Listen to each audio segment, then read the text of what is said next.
warahmatullahi wabarakatuh. Waalaikumsalam warahmatullahi wabarakatuh. Selamat siang Ibu. Selamat siang. Bagaimana kabarnya Ibu hari ini? Alhamdulillah. Alhamdulillah. Maaf Bu mengganggu waktunya. Iya, nggak apa-apa. Bolehkah saya minta waktu Ibu sebentar untuk wawancara tentang dilema etika dan juga atau kesukaan moral? Oh bisa. Baik. Langsung saja Ibu, ini adalah tugas CGP angkatan 8. Oh, iya. Iya. Oke, langsung saja Ibu. Iya. Baik. Selama ini bagaimana Ibu dapat mengidentifikasi kasus-kasus yang merupakan dilema etika atau kesukaan moral? Gitu ya. Saya jawab ya. Saya coba. Bismillahirrahmanirrahim. Begini, sebelum bisa mengidentifikasi itu seorang kepala sekolah harus paham dulu apa itu yang dinamakan kasus atau dilema etika, dan juga apa itu kasus kesukaan moral. Nah, kalau dilema etika itu dua kasus yang sama-sama benar, salah hukum dan moral, tetapi tentunya kepala sekolah harus mengambil salah satu dari kasus itu mana yang digunakan untuk pengambilan keputusan. Kemudian yang kesukaan moral, ada dua kasus yang salah satu diantaranya itu salah atau kurang benar, tetapi karena egonya tinggi atau karena apa, maka ini sama benar.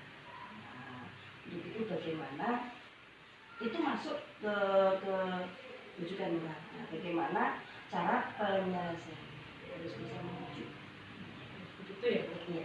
Nah, baru nanti bisa mengidentifikasi gitu.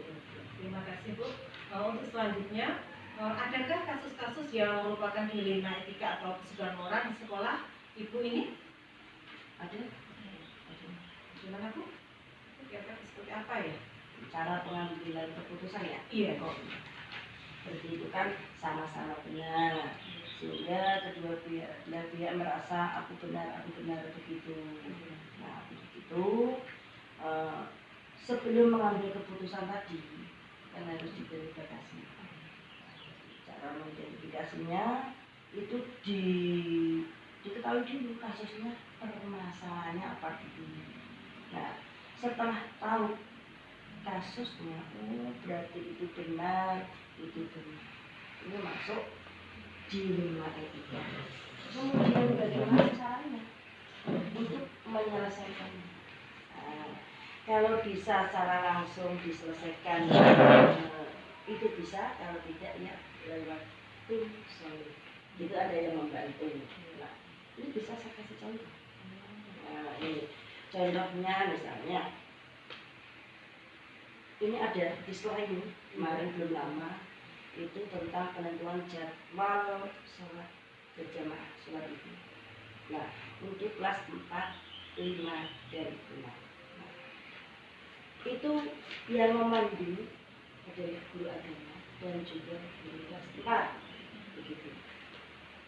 Sudah berjamaah, tetapi ada seorang guru itu guru kelas 6 merasa keberatan, minta ada khusus kelas 6 atau bisa masing-masing kelas itu dilaksanakan sesuai jadwal pelajaran. Begitu. Itu menurut saya sama-sama benar. Nah, akhirnya kita musyawarahkan bersama, semua yang terlibat dipanggil, kemudian dipertimbangkan dengan berbagai pertimbangan yang kemudian semua benar agar tidak mengganggu jadwal pelajaran. Kemudian yang guru agama benar karena sholat berjamaah itu yang setiap hari, tetapi berhitung waktu dan tempatnya yang tidak memungkinkan untuk bergantian, maka dengan pertimbangan tersebut dari skala prioritas akhirnya diambil keputusan menurut jam pelajaran agama. Begitu ya. Dua-duanya menarik. Jadi seumpama ada kelas 4 dari Selasa, berarti jadwal berjamaahnya hari Selasa gitu. Begitu ya. Baik, terima kasih. Untuk selanjutnya, bagaimana menjalankan pengambilan keputusan di sekolah ini ya Bu? Cara mengambil keputusannya itu bagaimana ya? Ya, cara pengambilan keputusan jika ada kasus Iya. itu lihat kondisi kasusnya bagaimana, ringan apa itu ringan. Kalau itu ringan bisa diselesaikan langsung saat itu, ya alhamdulillah. Kalau itu tidak bisa perlu proses, maka melalui bantuan tim di sekolah itu. Begitu. Nah tentunya awalnya itu dilihat kasusnya, kemudian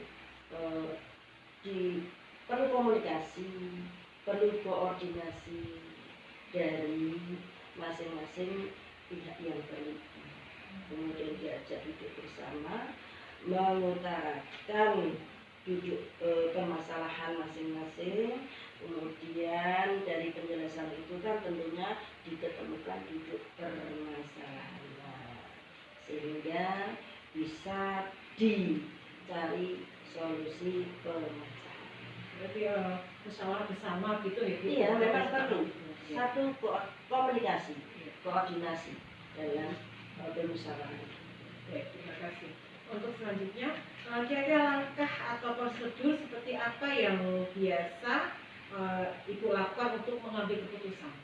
Kira-kira langkah-langkahnya seperti apa ya Bu untuk sekolah sendiri?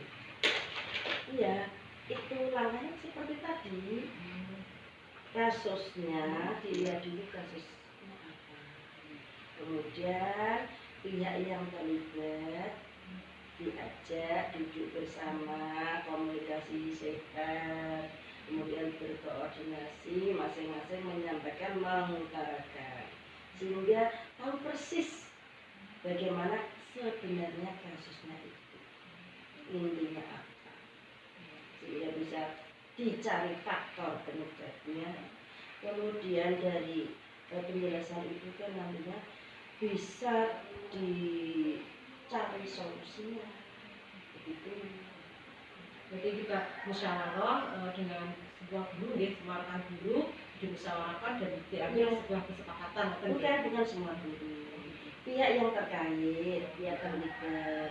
Nah kalau itu tidak bisa, kasusnya agak berat, ya kita melibatkan tim solid yang sudah dibentuk di Terima kasih Bu. Untuk hal-hal apa saja yang selama ini Ibu anggap efektif dalam pengambilan keputusan dalam suatu kasus di etika? Hal-hal yang efektif itu ya, yang pertama komunikasi yang baik, yang sehat, kemudian tim solid yang berwawasan tentang berbagai kasus, pemecahan masalah, begitu itu, sehingga nantinya tidak berbelit, tidak terlalu lama prosesnya untuk menyelesaikan masalah. Terima kasih Bu. Hal-hal apa saja yang selama ini merupakan tantangan dalam pengambilan keputusan dalam kasus di etika Bu? Ya, banyak sih tantangan dalam kasus ini, terutama ya itu rasa ewu-ewu dari kepada ya yang terlibat, kemudian rasa kasihan dan sebagainya.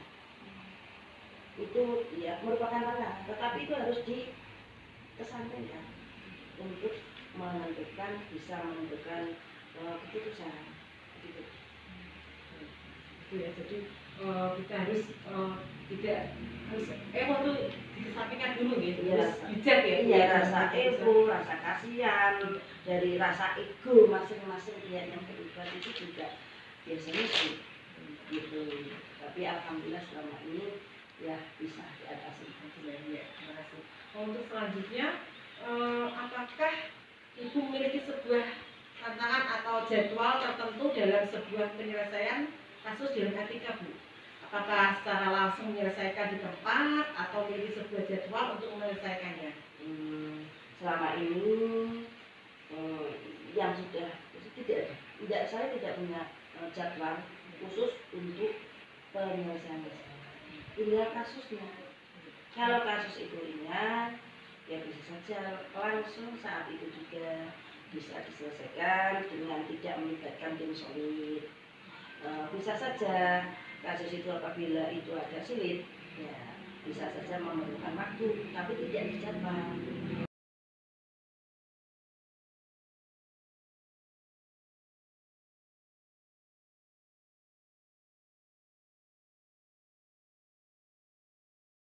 Telah disampaikan, pembelajaran apa yang dapat Ibu petik dari pengalaman mengambil keputusan dilema etika, Bu? Iya, terima kasih. Hal-hal yang dapat dipetik dalam pengambilan keputusan itu yang pertama, kita memang perlu hati-hati menentukan keputusan agar tidak terjadi masalah yang diinginkan setelah pengambilan keputusan.